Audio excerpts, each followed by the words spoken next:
is very important. And we really can't teach attitude. So while I was studying last night, I felt to teach you on potential. And it's very good because this is one of the questions you're asking. And I'm sure in my spirit, this is going to make a lot of sense to you, and it's going to come like a dynamite to you. Dunamis, dynamite. The dunamis, the dynamite is on the inside of you. That's the good thing about God. He already equipped us with the power, the potential, the ability for the task at hand. All we have to do is discover the vision. And the vision is what? A glimpse of your purpose. Where there's no vision, people cast off restraint. They live aimlessly, haphazardly. But God gives us a vision. If you don't have a vision, get a vision. Lock yourself up in a closet and pray and say, God, I'm not leaving here until you give me a vision. I lost my job in the fitness industry. I came here and I started a publication called Miracle Magazine. I have a publication. It's similar to this one, but it's better. I'm just playing. I got a pretty cool publication. I came up with the idea living here in Naples, Florida, and I have a lot of secular companies that advertise in my publication. The publication is cool. It's basically writing stories or having people tell their own stories of how they overcame crisis. They tell their story, and they were helping people during the time of recession. And companies and non-Christian companies were actually advertising. Nissan, Mercedes-Benz, and people didn't understand, how are you getting these companies? Because my approach is not, this is a Christian magazine. People don't want to advertise in Christian magazines. Sorry to say, they just don't. No, we don't associate with religion. This is not religion. These are life principles. And that's what kingdom is anyway. How many know that Jesus Christ came to give us not a religion, real life principles? These laws, if you adhere to them, they're going to help you not malfunction. The full use of your potential is going to evolve if you follow the instructions of these principles that I came to preach to you. If you notice, Jesus preached principles to us. That's what. Yeah, the first message was the Sermon on the Mount. It was about what? Not do attitudes, but be attitudes. He was teaching us how to be, because before you can do, you have to be. The greatest challenge in the human experience is becoming you, because we live in a society, and every sphere of influence is trying to influence, to influence us not to emerge to our authentic self. And when you finally do, people begin to, hey, who do you think you are? They think it's pride. Like that guy in Norway. He's having challenges in Norway because he knows who he is. He's a businessman. He's got something going on. But when people see that you emerge, you become yourself, all of a sudden they have a problem with that. People either will talk about you when you discover who you are, or they will try to put you on a throne. When Jesus knew who he was, he started doing his thing and performing his miracles and speaking his words. They wanted to exalt him, so he escaped. He said, these people got the wrong, they don't understand. I'm just being me. I don't want to be a king here on earth. My kingdom is from heaven. So he left the crowd. It was a challenge for him for 3 years, trying to get us to get it. He said, I am humble. I am meek. You shall find rest for your souls if you follow this pattern. What does humble mean? Did Trisha touch on it? It means earthy. Humble comes from the Greek word humus. It's where we get the word human from. Humus, man. It means earth. Basically, Jesus was saying, follow me, I'm down to earth. And we have to learn how to be down to earth, be our authentic selves. We came into the world how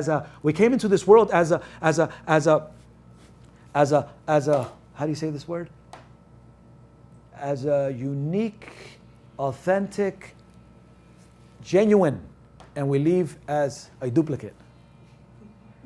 We came as a genuine person, one of a kind, unique, but we leave as imitators. Because there's somebody we want to imitate. There's somebody we want to be like because we don't know our own identity. So I'm going to talk to you today about knowing your potential for fulfilling your vision. Vision. So this is real cool.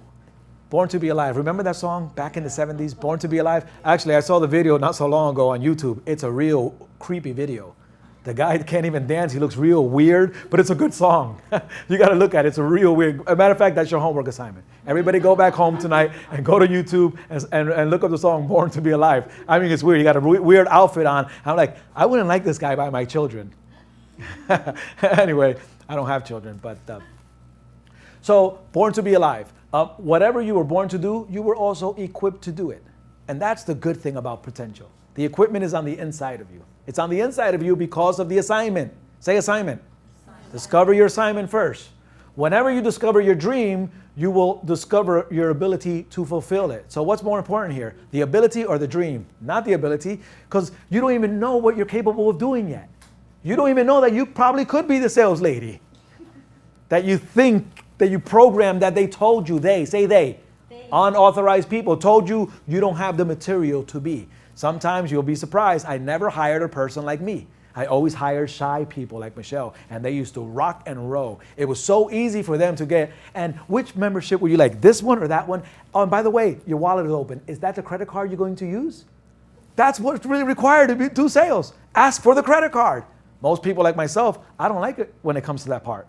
I have to weave myself to that process. But some people just don't have problems asking for the business. And that makes them powerful, whatever it takes, huh? So whenever you discover your dream, you discover your ability to fulfill it. This means the ability to fulfill your responsibility. Potential. Here's a definition for potential. Hidden capability. That's why you don't know it's there. It's hidden. God hides it on purpose. He doesn't put it in front of you. He hides it on the inside of you. Number 2, it's untapped power. The reason you don't know is because you never tapped into it yet. When you tapped into it and you experience, then all of a sudden your confidence level begins to grow. Thirdly is unreleased energy. It's all you could be but haven't yet become, and all you could do but haven't yet done. That's what potential is. And when you do it, it stops being potential. Then you got to reach in and tap into some other energy that has never been released yet. It's the person who has been trapped inside of you because of false ideas of who you are, either by yourself or others. That's what potential is. You are perfect for your purpose. This is a real powerful scripture, and it's Psalm 138, verse 7 and 8. Your present circumstance contains hidden potential for you, for your life's work, even your job. Say present circumstance. Say present circumstance. Okay, and present circumstance is very important because say present circumstance one more time. The Bible says in chapter 13, verse 5 and 6 of the book of Hebrew, be content with whatever your state is now. Why? Because he said, I will never leave you nor forsake you. And so much that we can confidently say, the Lord is my helper. He's going to help. In other words, I'm not going to wait for circumstances to get better in order for me to believe in my abilities. I'm going to believe now because God is with me. And because if God is with me, I'm not going to fear what man can do unto me. If a man closes the door, God can open it. If a man opens the door that's not supposed to be open, God will show me not to walk into it.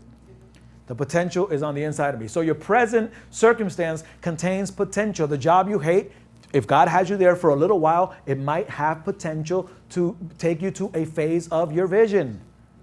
Because vision comes in what? Phases. So God doesn't give us dreams to frustrate us. In other words, you're having this dream, you see yourself in another place, but yet you're in a present circumstance that you don't see it as part of the journey to take you to the phase or to a higher phase of your vision. So don't underestimate your present and ambient, if you will. Don't underestimate it. Watch what it says. God does not give us dreams to frustrate us. He gives us dreams to deliver us from mediocrity and to reveal our true selves to the world. That's what God is trying to do. He's trying to reveal you to the world, your true self to the world. So he gives you dreams, and he doesn't give you them to frustrate you. He wants you to stand up in front of the challenge. Okay? Something you're supposed to get out of your present ambient. So here we go. Abraham, God told him, come out. Moses, God told him also to come out. David, come out. Perhaps you are lost among the average, and he's calling you to come out as well. Okay? So there's a time to come out of your present situation. Mark chapter 3, verse 14. One of my favorite verses in the Bible. It says this. He ordained 12 that they should be with him. Another translation says that he ordained 12 disciples. Disciples mean students. That they may be with him continually, associate with him, learn from him, that he might send them forth to preach. The word preach, to send forth, say send forth, is the Greek word apostello. It means to send forth is where we get the word apostle from. So he has an intent that he might. Say God might. Might mean that he has a plan, but there's a possibility that might not be fulfilled, that plan.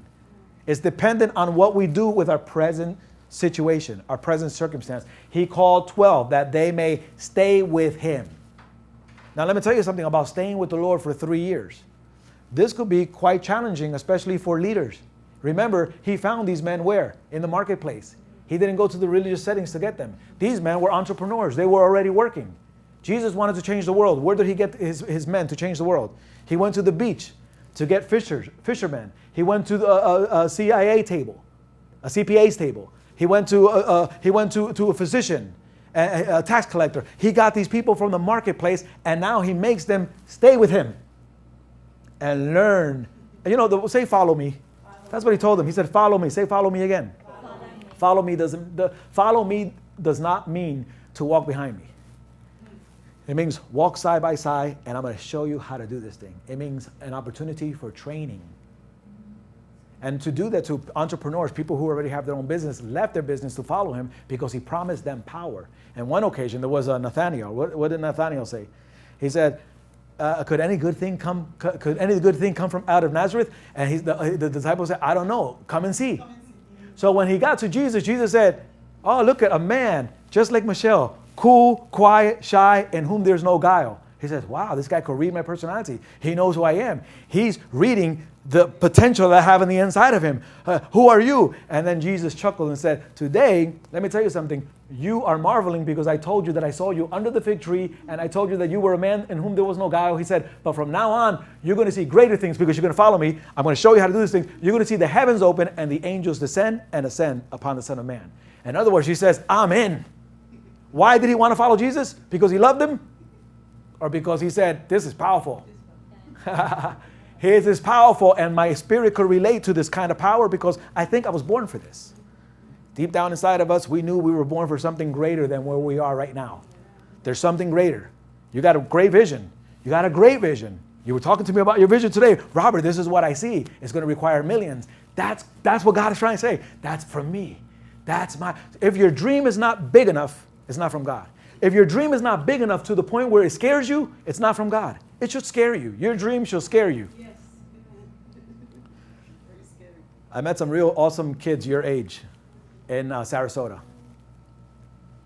And I was talking to them about potential, and they lit up. And they came to the first meeting that we had. Remember those young couples that were sitting there on my right-hand side?